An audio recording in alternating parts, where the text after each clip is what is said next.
నమస్తే, welcome to Telugu రాజ్యం. ప్రస్తుతం మనతో పాటున్నారు పొలిటికల్ అనలిస్ట్ కేఎస్ ప్రసాద్ గారు. నమస్కారం సార్. నమస్తే. నిన్న సీఎం చంద్రబాబు నాయుడు గారు కలెక్టర్ల సమావేశంలో కొన్ని ముఖ్యమైన ప్రతిపాదనలు తీసుకొచ్చారు. ఆ ప్రతిపాదనలు ఏంటంటే వ్యవస్థల పేర్లు కూడా మార్చడం జరిగిందన్నట్టు కూడా నిన్న ఆయన మాట్లాడారు. ముఖ్యంగా గ్రామ సచివాలయాలు, పథకాలు, వ్యవస్థల పేర్లు మార్పు అనేది కూడా చర్చ జరుగుతూ ఉన్న పరిస్థితి.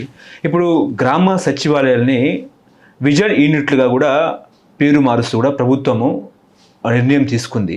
ఓవరాల్గా గ్రామ సచివాలయాల పేర్లు మార్చడం అనేది కరెక్టే అంటారా? అంటే నేను చంద్రబాబు గారు మాడింది నేను కూడా విన్నా. వెనకటి ఒకటి చెప్తూ ఉంటారు పెద్దోళ్ళు, చదివేస్తే ఉన్నమతి పోయిందని. ఎందుకు ఇలా అనవలసి వస్తుందంటే, ఒక సూపరింటెండెంట్, లేకపోతే ఒక ఓఎస్డి, లేదంటే ఒక ప్రిన్సిపల్ సెక్రటరీ, మామూలుగానే సెక్రటరియట్ వాళ్ళకి ఒళ్ళు ఉండదు. వాళ్ళు గ్రౌండ్ లెవెల్లో ఎగ్జిక్యూట్ అంటే ఎవరైతే పని చేస్తుంటారో వాళ్ళని మానిటర్ మాత్రమే చేయాలి, వాళ్ళతో పని చేయించాలి, యూనిట్ ఎక్స్ట్రాక్ట్ మోర్ అన్న సెన్స్లో మాట్లాడారు. నాకు అసలు చాలా ఆశ్చర్యం వేసింది.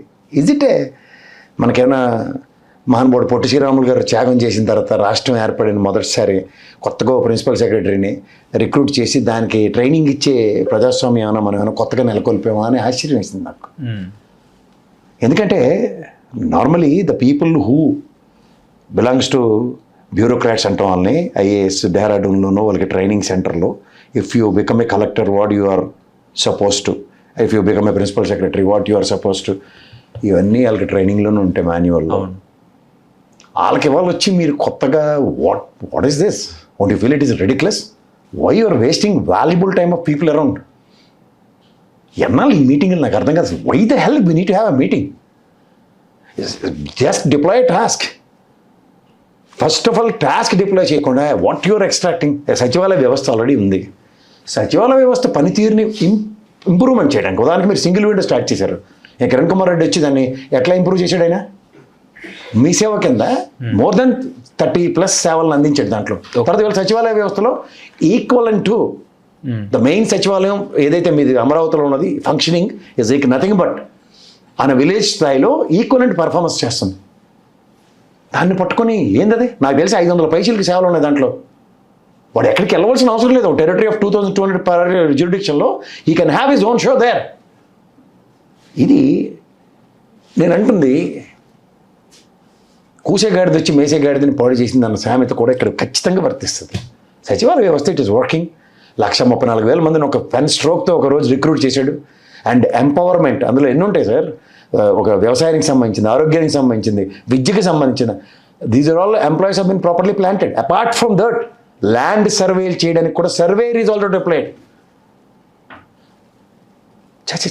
అసలు ఏ లోకేషో లేదంటే ఏ పవన్ కళ్యాణో ఆవేశం ఆపుకోలేక పనికిమాల పనులు చేసిరంటే అర్థం ఉంది. కానీ ఆయన స్థాయి ఆయనే తగ్గించుకుంటే ఏం చెప్పాలంటే నాకు అర్థం కావట్లే.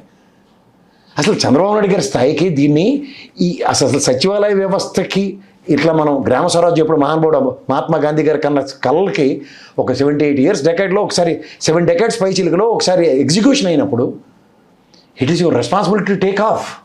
అది ఇది వదిలేసి మళ్ళీ మొత్తం అంతా చేరగొట్టి మొదటికి తీసుకొస్తానంటే ఏం చేయాలా? పేరు మారుస్తున్నారు. ఏమని మారుస్తారండి? విజన్ ఏంది? విజన్కి దానికి ఎక్కడైనా సింక్ అవుతుందో చెప్పండి. అసలు కొన్ని ఆలోచన విధానానికి కూడా షార్ప్ చేయాలండి. అసలుకి నిజంగా పేరు మార్చవచ్చు. ఇప్పుడు దానికి ఎన్టీ రామారావు గారి పేరుతో గ్రామ సచివాలయం, లేదంటే అది యాజ్ యూజువల్గా ఉంటుంది కదా, వైఎస్ఆర్ గారు వస్తే ఆయన పేరుతో, లేకపోతే వీళ్ళు వస్తే రామారావు గారి పేరు పెట్టే ఇవన్నీ చూస్తున్నాం. ఏకంగా నేను పేరే విజన్ అంటే ఎవరండి? నేను విజన్ సెంటర్కి వెళ్తాను ఊర్లోడికే. అసలు విజన్ అంటే ఏమో తెలుస్తుంది అడిగి? అంత చదువుకుని తెరబడిపోయి ఉందా ప్రపంచం ఏమైనా? భారతదేశంలో చదువుకున్నాడు లిటరసీ పర్సంటేజ్ తీయమనండి, అందులో ఇంగ్లీష్ మీడియం. ఏంది అసలుకి?